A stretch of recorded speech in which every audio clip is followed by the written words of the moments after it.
selamat pagi. Selamat pagi. Iya. Lagi sibuk nggak ini? Lagi di agensi, Cek. Di agensi? Piye nasibnya sampean? Aku loh, Cek. Ya Allah, nggak tahu. Aku katanya harus lapor ke labor. Sudah lapor belum? Udah kemarin, Cek. Hasilnya bagaimana? Ceritanya ini kok sampai Nih, kejadiannya seperti ini? ceritain dari awal ya, Cek ya. Siap, monggo. Maaf. Kejadiannya tanggal 29. Malam hari, jam setengah 12. Aku kan di Yunlong itu kan rumahnya rumah kayak banglo gitu loh, Cek. Ya, terus? Tingkat 4. Aku disuruh sama anaknya nenek yang nomor 1, Sir. Disuruh ngambil air dari lantai, kan di lantai 4 itu di atas itu kayak ada keran gitu loh, Cek. Keran air itu suruh ambil air di lantai 4. Saya nurut ngambil air di lantai 4 gitu kan.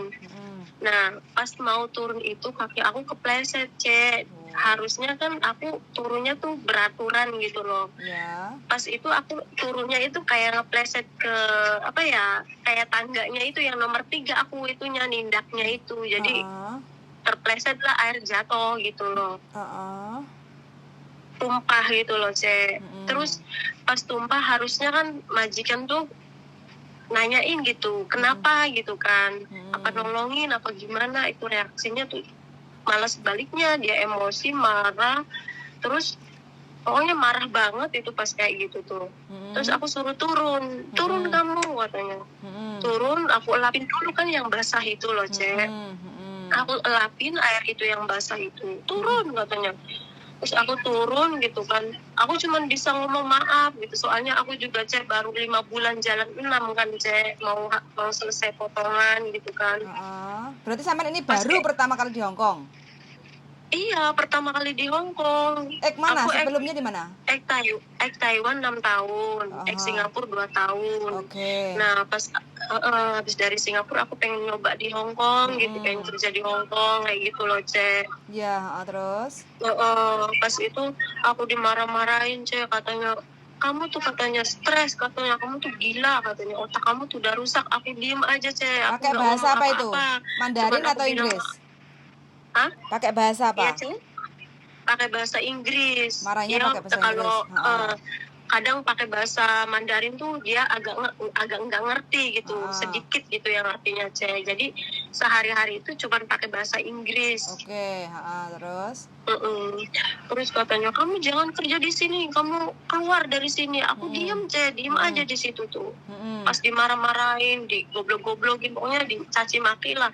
Aku diem aja, Cek. Aku cuma bilang maaf, Sir, aku nggak sengaja gitu kan. Soalnya itu kan posisi udah malam, Cek, udah lelah banget gitu kan, setengah 12 gitu. Harus ngelap di lantai 3 gitu kan. Pas kayak gitu aku suruh keluar, aku diem aja, terus dianya marah, ngamuk, ngegebrak. Itu tuh yang kayak apa sih, Cek, kayak pegangan tangga itu kan kayak besi gitu kan. Dia ngegebrak gitu. Terus pas itu aku kaget kan, maaf, aku ngomong gitu kan, aku masih pengen kerja di sini, Sir, aku ngomong kayak gitu. Tidak, nggak bisa katanya, kamu harus keluar dari rumah sini, kamu nggak bisa kerja di sini, apa-apa kamu tuh nggak bisa katanya. Yang namanya masih adaptasi kan, Jay, aku juga gitu kan. Terus kata dianya, nggak bisa katanya, kamu nggak bisa kerja di sini lagi katanya. Itu cuma sepele masalahnya, numpain air 1 ember itu, sedangkan aku juga nggak sengaja kan, saya jatuh gitu kan, nggak sengaja. Masa iya aku juga sengaja nyiramin air ke bawah gitu kan. Pas kayak gitu aku disuruh keluar. Jam berapa itu? Dari pintu gitu kan, keluar kamu katanya. Di pas pintu masuk itu kan, di pas keluarnya itu ada gerbangnya loh, Cek. Ada gerbang kayak tertutup gitu, pintu gerbang tertutup gitu. Pas kayak gitu aku diem di depan pintu yang mau masuk itu, bukan di luar gerbang, yang bukan di tempat apa sih kayak pintu masuknya itu. Aku diem aja di situ, Cek. Nah, majikan yang marahin aku itu naiklah ke lantai 2, ngambil baju-baju saya, dilemparlah baju-baju saya ke saya itu di luar itu. Jam berapa aku itu, diem Mbak? di situ. Jam berapa kejadiannya? Dilemparin jam 12.30. Jam 12.30, pokoknya setengah 1 lah, Cek. Oke, terus? Terus sedangkan posisi HP saya itu lagi nggak megang HP, soalnya kerja saya tuh Cek nggak boleh pegang HP sampai selesai istirahat kadang jam setengah satu istirahat, kadang jam satu istirahat, kadang jam setengah dua Cek. Terus selama itu aku nggak megang HP Cek, pas ya maksudnya selama kerja itu nggak pegang HP. Pas kayak gitu aku dibuangin kan baju-baju aku di luar gitu kan sama dia, di luar pintu masuknya itu, bukan di luar gerbangnya loh Cek, di luar pintu masuknya itu. Pas kayak gitu aku bilang, "Sir, sorry, aku mau ngambil HP," gitu kan. HP aku di lantai 2, soalnya kamar aku sama nenek itu di lantai 2 Cek. Terus pas kayak gitu, "Oke lah, kamu ambil HP kamu," katanya. "Terus kamu cepetan keluar lagi," katanya. Jangan di sini, jangan di dalam. Ini rumah saya, bukan rumah nenek," katanya gitu. "Oke, aku ngerti ini rumah kamu," dalam hati. Tapi aku nggak ngomong, Cek, nggak ngomong sama sekali aku. Karena posisi aku juga ibaratnya bawahannya dia gitu kan. Aku juga pengalaman kerja gitu, maksudnya ngehargain kalau dia marah-marah gitu kan. Terus pas kayak gitu aku turun lagi di luar lah. Terus dia mungkin berpikirnya gini Cek, aku ngambil HP mungkin dia mau rekam apa gimana, mungkin ya orang sini nggak tahu, aku juga. Pas kayak gitu dia dikunci lagi, dia masuk lah ke dalam. Pintu masuknya itu dikunci Cek. Jadi aku di luar pintu masuk itu, tapi masih di dalam gerbang, kan gerbangnya kan ada kuncinya, dia yang megang kuncinya Cek. Jadi aku keluar nggak bisa, masuk nggak bisa gitu, di tengah-tengah balkon gitu loh Cek. Aku tidur di situ. Tidur di situ? Iya, jam 2 itu HP aku lobet. Aku juga posisi aku baru di situ, nggak tahu alamat situ. Soalnya pas di kayak di kontrak kerja itu, aku 4 bulan di Maonsan sama nenek. Aku kan jobnya jaga nenek loh Cek. Iya. Terus pas selama 4 bulan itu aku di Maonsan sama nenek. Nah pas 4 bulan di Maonsan, rumah yang di Maonsannya itu dijual Cek. Karena katanya beli obat nenek itu mahal, bayar kamu juga mahal katanya. Jadi nenek masih banyak membutuhkan uang banyak gitu. Jadi rumah yang di Maonsannya itu apartemennya dijual. Nah kita pindah, aku sama nenek pindah di Yunlong, di Plum Spring itu loh Cek. Satu rumah sama anaknya? Satu rumah sama anaknya. Yang anaknya tuh yang laki-laki sama menantunya sama cucunya umur 28 tahun, cowok. Jadi kita itu serumah berlima sekarang. Oke, terus habis itu sampean keluarnya jam berapa? Keluar dari majikan? Iya Cek. Keluar dari rumah majikan kan sampean diusir. Terus kejadiannya terus sampean positif keluar majikannya kapan? Tanggal berapa? Tanggal 29 pagi Cek. Oh paginya suruh keluar. Oke. Paginya suruh keluar. Jadi pas jam 2 itu HP aku lobet kan Cek. Aku ces, aku telepon agent gitu kan, tapi nggak ada yang angkat gitu. Aku cuman punya nomornya ya itulah ya. Terus pas kayak gitu aku telepon nggak ada yang angkat, jadi aku telepon pihak PT Cek. suruh ngubungin agent gitu, bahwa aku tuh di sini tuh posisi aku kayak gini gitu, bantu aku gitu, aku harus kayak gimana gitu kan. Jalan satu-satunya kan hanya agent Cek. Siap. Ada respon nggak dari PT? Dari PT ada respon? Ada Cek, ada respon. Terus kata dianya, kamu datang aja ke boardingnya gitu, ke boarding agent katanya. Terus pas posisi itu kan malam Cek, bis itu nggak ada di pas daerah situ tuh. Terus? Bis nggak ada, taksi juga nggak ada, sedangkan posisi saya nggak pegang uang Cek. Cuman aku harus minta tolong ke siapa gitu kan. Aku bingung Cek pas itu, pas mau telepon temen aku yang satu komplek sama majikan aku itu. Terus? Kan aku cuman punya kontak dia yang di situ, yang satu komplek. Pas kayak gitu HP aku lobet Cek. HP aku lobet pas di balkon itu kan ada pas colokan kipas kayak gitu loh Cek. Aku ngecas HP di situ dulu jam 2 tuh. Pas jam 2 aku ketiduran Cek sambil nunggu HP penuh gitu kan.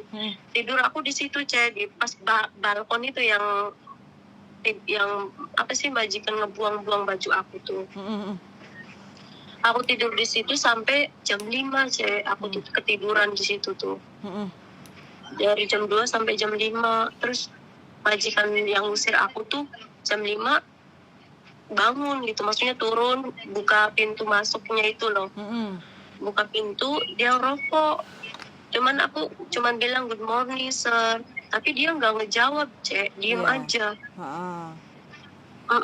Terus? Diam aja dia tuh, terus ngebuka pintu gerbang sama kuncinya. Pintu gerbangnya tuh dibuka sama kuncinya itu. Dengar nggak, Cek?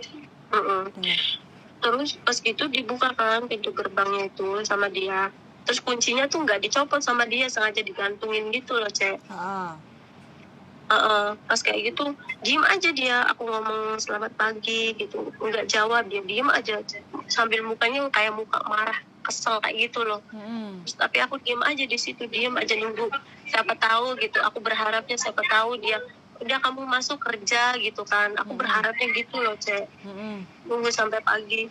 Pas kayak gitu jam 5 lewat 13 menit apa berapa ya, dia masuk lagi ke apa sih namanya, dalam rumahnya dia. Terus dikunci lagi itu pintu masuknya itu loh, Cek. Jadi aku mau masuk lagi nggak bisa gitu. Terus nah pas kayak gitu kata Cece yang aku kabarin yang satu komplek itu, Cek.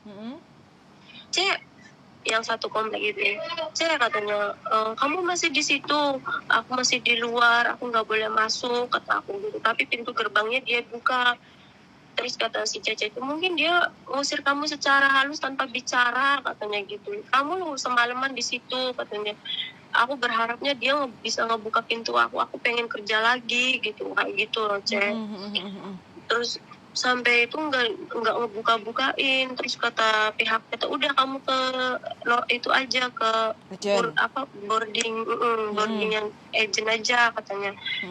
Terus gimana solusinya katanya kayak gitu. Pas itu aku diantar lah, karena aku kan baru pindah dari situ waktu 6 April itu kan, baru pindah di Yunlong. Aku nggak tahu kan alamat Yunlong, maksudnya keluar dari situ tuh harus naik apa.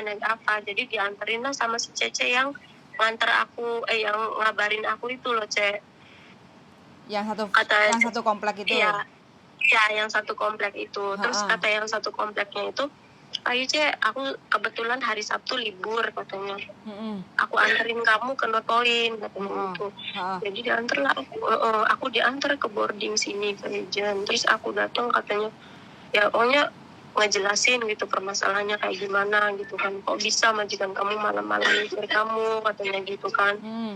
Pas kayak gitu ya nggak tahu, aku berharapnya gitu masih disuruh kerja di situ loh, Cek. Walaupun majikan setiap hari marah-marahin gitu kan, itu udah resiko saya juga gitu kan. Mungkin masih adaptasi, aku masih memaklumi kan, Cek. Aku juga pengalaman kerja juga kan. Terus kelanjutannya sampean dibawa ke labor kemarin itu, laporannya apa? Seperti apa laporannya? Laporannya tuh, Cek, majikan tuh nggak mau ngasih uang. Kayak dia kan secara apa ya, Cek, pemutusan kontrak secara tiba-tiba. putus kontrak kan. Ya nggak mau ngasih uang 1 bulan gaji. Harusnya ngasih uang gaji saya 1 bulan katanya gitu kan. Terus kayak interminitan, terus uang tiket katanya gitu ya, Cek. Iya, betul, Kan aku kan baru datang dari Hong Kong, nggak ngerti gitu kan. Dia nggak ngasih apapun sama saya, Cek. Nggak ngasih sedikit pun, nggak ngasih gitu. Berarti sudah lapor ke labor. Iya, kata agennya harus lapor ke labor. Ada pendampingan? Kamu Didampingi siapa? Hak kamu katanya gitu. Didampingi sama siapa? Aku sendiri, Cek, ke labor kemarin, Cek, di Tunmun. Sendiri? Iya, sendirian loh, Cek. Sampai lapornya bagaimana? Bentuk bahasa Inggris, Mandarin? Bahasa Inggris, Cek. Bahasa Inggris. Sampai bilang kejadian story-nya, terus sampai nggak dikasih tiket, nggak dikasih gaji, nggak dikasih uang pemutusan kontrak gitu ya? Iya, Cek. Nggak Terus dikasih. tanggapan terus labor bagaimana? Misalkan itu segini gitu kan. Tanggapan labor bagaimana? Kata labor, nanti tunggu, kamu gajiannya tanggal berapa biasanya? Tanggal 11, aku ngomong gitu kan. Biasanya aku gajian tanggal 11. Terus nanti misal tanggal 11 majikan kamu belum ngasih hak kamu juga, kita face to face gitu, ketemu sama majikan gitu. Kayak apa sih Cek, kayak mediasi, sidang. Iya, sidang apa gimana? Mediasi dipertemukan. iya. Itu gimana Cek? Nggak apa-apa, sampai nggak usah takut. Sampai sekarang posisi sudah di labor, itu sudah benar kayak gitu kan. Yang penting kalau sampean ibaratnya kan nggak salah, posisinya kan emang bener diusir kayak gitu kan. Iya. Dan nanti kalau majikan bersilat lidah bilang kalau sampean yang kabur kayak gitu, nah ini ada buktinya, aku WA sama pihak PT kayak gitu kan. Nah, kalau diusir kayak gitu kan, pokoknya sampean harus membuktikan bahwa sampean benar-benar diusir sama majikan tidak mau menerima sampean kayak gitu. Nanti majikan yang kalau sudah sampean sudah ditangani sama labor, sampean udah benar kayak gitu. Gitu ya Cek. Iya. Aku tuh kata si pihak agennya tuh katanya, aku percaya banget sama kamu, cuman majikan ini katanya pengen memfitnah kamu yang harus bayar dia 1 bulan gaji kamu, sedangkan gaji apa aja dia nggak ngebayar gitu. Aku ngebayar dia pakai apa? Ya kamu nggak salah kok katanya gitu. Ya dialah yang harus membayar. Pokoknya sampean harus bener ya, sampean harus tahu dengan agen, dengan majikan kayak gitu ya, sampean harus punya hak, yaitu satu bulan gaji. Majikan harus ganti rugi uang 1 bulan gaji ke sampean, itu uang sampean ya kayak gitu. Satu. Yang kedua, sampean harus ada tiket 1 jalan pulang ke Indonesia. Terus yang ketiga, sampean tetap dapat gaji selama sampean bekerja. Sampean gajian biasanya tanggal 11, jadi nanti sampean dapat gaji hitungannya dari tanggal 12 sampai tanggal 29, karena tanggal 30 pagi kan sampean kerja kayak gitu ya. Itu yang sampean harus dapat nantinya ya, entah itu majikan bilang apa, agen bilang apa kayak gitu, karena sampean ini ditangani sama labor, itu udah benar. Nanti hitung-hitungannya kan udah dikasih tahu hitung-hitungannya sama labor berapa-berapanya. Udah Cek. Iya udah Cek. Udah kan. Nah, sampean harus mendapatkan itu ya Mbak ya, sampean harus mendapatkan itu. Jadi sampean nggak usah takut, di sini sampean nggak salah kayak gitu. Ya mudah-mudahan ke depannya sampean dapat majikan yang jauh lebih baik kayak gitu, karena sampean orang baik. Sampean kan niatnya bekerja, ini adalah perjuangan awal. Perjuangan awal, nggak apa-apa, jangan menyerah karena kan ini perjuangan awal kayak gitu loh. Siapapun teman-teman yang mungkin udah puluhan tahun di Hongkong pernah mengalami hal yang sama, karena sampean sekarang ini kan baru pertama kali di Hongkong dan belum begitu banyak pengetahuan tentang aturan kerja di Hongkong bagaimana. Seharusnya kurang sedikitnya sampean tuh waktu sampean kejadian itu diusir sama majikan ini dan itu, seharusnya sampean satu telepon aja kalau mungkin karena keadaan udah malam ya, mungkin aja waktunya istirahat atau apa, telepon polisi kayak gitu, biar ada saksi bukti. Kalau udah ada polisi itu udah akurat banget, majikan nggak akan bisa mengelak kejadian seperti itu. Tapi nggak apa-apa, ini buat pengalaman aja untuk teman-teman yang lain, karena sama juga masih baru, mungkin nyalinya juga belum begitu berani dan agak sedikit takut, tapi nggak apa-apa. Tapi proses sampean sudah benar, sampean ibaratnya kan berusaha untuk nerimo legowo walaupun dimarah-marah, tidur di balkon sampai pagi kayak gitu. Ya nggak apa-apa, ini perjuangan awal Mbak ya, sampean harus semangat, sampean harus kuat. Pokoknya sampean doain aja semoga dapat majikan yang lebih baik lagi ya Allah. Siap, aku yakin dan percaya kok sampean pasti dapat majikan yang jauh lebih baik kayak gitu. Amin ya Allah. Iya Cek. Pokoknya semangat selalu loh Mbak ya, kalau ada apa-apa WA ya. Iya, makasih ya Cek ya Allah. Kalau aku longgar nanti kita ketemu, kita makan yang enak kayak gitu ya, biar sampai dihibur kayak gitu ya. Cece di mana sekarang Cek? Saya di kos BB, tapi saya posisi lagi kerja kayak gitu. Nanti tak tanya bojoku kalau longgar-longgar besok atau kapan kayak gitu, atau jadwal ketemu kita makan kayak gitu ya. Iya Cek. Iya Cek, makasih banyak ya Cek. Semangat lah ya. Semangat, pokoknya jangan pernah putus asa ya. Makasih Cek. Yuk, bye. Assalamualaikum. Waalaikumsalam warahmatullahi wabarakatuh. Oke teman-teman ya, teman-teman yang niat yang nyambut gawe tapi pas ketemu dapat majikan yang kurang pas, kurang gimana ya, kurang menghargai pembantunya kayak gitu, ya nggak apa-apa. Ini perjuangan awal, saya yakin dan percaya pasti proses awalnya seperti ini, kedepannya pasti dapat jauh yang lebih baik. Yang penting jangan pernah putus asa, jangan menyerah. Tangan-tangan Tuhan pasti banyak memberi uluran tangan dan memberi jalan yang terbaik kayak gitu. Sangat sudah mendengarkan. Mudah-mudahan teman-teman semuanya dijauhkan dengan majikan-majikan yang nggak baik, terus diberi kelancaran rezeki, kerasan, betah, nah Hongkong nyambut gawe, terus duitnya bisa ngumpul kayak gitu ya. Sangat sudah mendengarkan dan see you in the next video. Bye bye.